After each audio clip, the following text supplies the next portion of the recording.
นาเลยเนาะเนี่ยมือหาเราเลยเนาะมือหาเราแต่บ้านมือนาริบเลยเนาะปกติเท่าอยู่ว่าที่ลูกกินขี้เนาะปกติอยู่กว่าที่ปุ่นเนี่ยเปื่อยโบเลยเนี่ยเงี้ยปกติแล้วเนาะเดี๋ยวตุ้มเกลือเลยเรียกขี้เบ้หลบเลยทีกลาดิพี่ชาเนาะครับพี่ขี้ท่าอ๋อเราเล่นเทียดูเลยอ๋อมีว่ามือขี้ทอดเบี้ยนะตะโบขาเลยไล่แค่เนี่ยพวกขอก่อขี้นะให้เล่นขี้เนาะให้ตื่นเลยว่ะพวกขอนั่นจูนก็ทอดเลยถ่ายอีเนาะให้เราเจอกันเลยประโยชน์ที่เลยแต่กาขี้กาเจอกาเล่นไงสังเกตขี้โคเจอโคมาค่อยอ่ะมาหัวจะอะไรลิเบ้แล้วเป็นอะไรลิเบ้ไอ้ยัวใหญ่เยอะเนี่ยไอ้ยัวหลุดลูกเยอะเลยครูน่ะเฮ้ยด้านเนี่ยมายัวเนี่ยเยอะเนี่ยนะลูกพี่เนี่ยมาลูกพี่ครับผมสวัสดีครับเฮ้ยเครือเนี่ยเนาะท่านใหญ่สักวันนี้กันนี่บอกขี้บอกยาบ๊ายบายอีน่ะมาเขมิอูน่ะเพราะทำไมเขมิอูมาเปี๊ยบอ่ะอยู่เลยที่กาตักขี้ดูเลยที่อ่ะมาเขมิอูเลย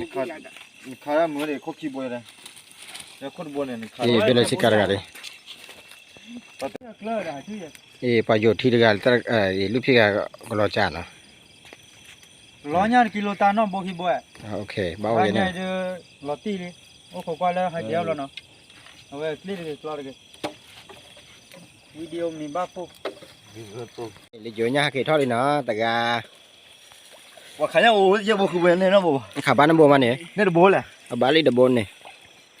นี่ตะการเลย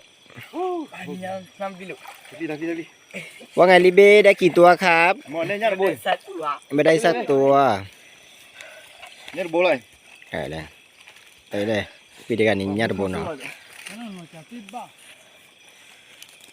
เนี่ยปันนี่ผ่าดูเบมั้ยเนี่ยปันนี่อะไรใช่ที่ใช่ไปมาเลยวะพี่เด้เราจะกี่เท่าดิก็ดูเนี่ยอูหาแล้วเด้ขยันโอ้ยยังบุกเวนนี่นะบุ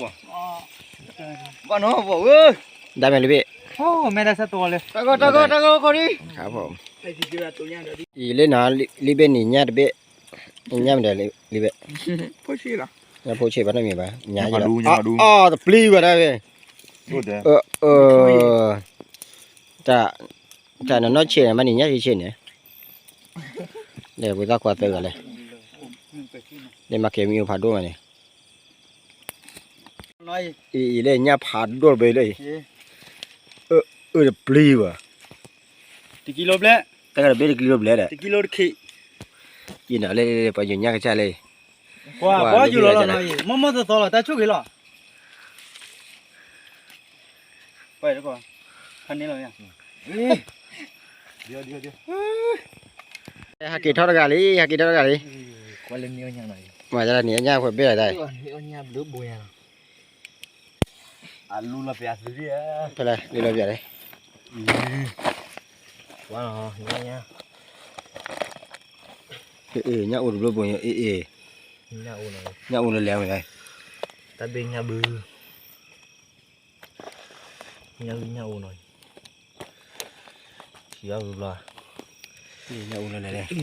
ตาขี้ได้เลยมาชมหมดมั้งนี่เลยไปอยู่เนี่ยก็ใช่เลยเนี่ยเลยอยู่เนี่ยเลยขี้ใหญ่บ้านนี้ตาบุย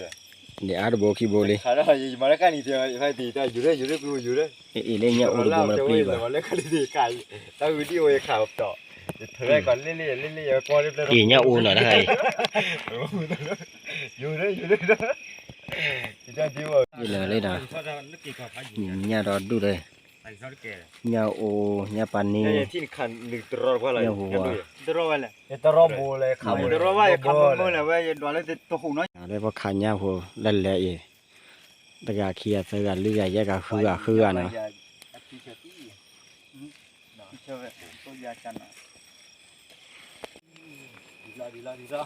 กี่แล้วเนาะกี่แล้วเพราะมันปีบาตักขี้ด้วยเลยพออยู่เนี่ยมันปีบาเล่มาเก็บมีอุจจัดการมาปีกี่แล้วเนาะให้กิโลเนาะถ้าเนี่ยกิโลตาโบล่ะ กี่แล้วนะเดี๋ยวสักแกลี กิโลตาเนี่ยบอลีเนาะ เออ เนาะ เดี๋ยวนะตับโลเอาชูเอาเคลกูว่าเด็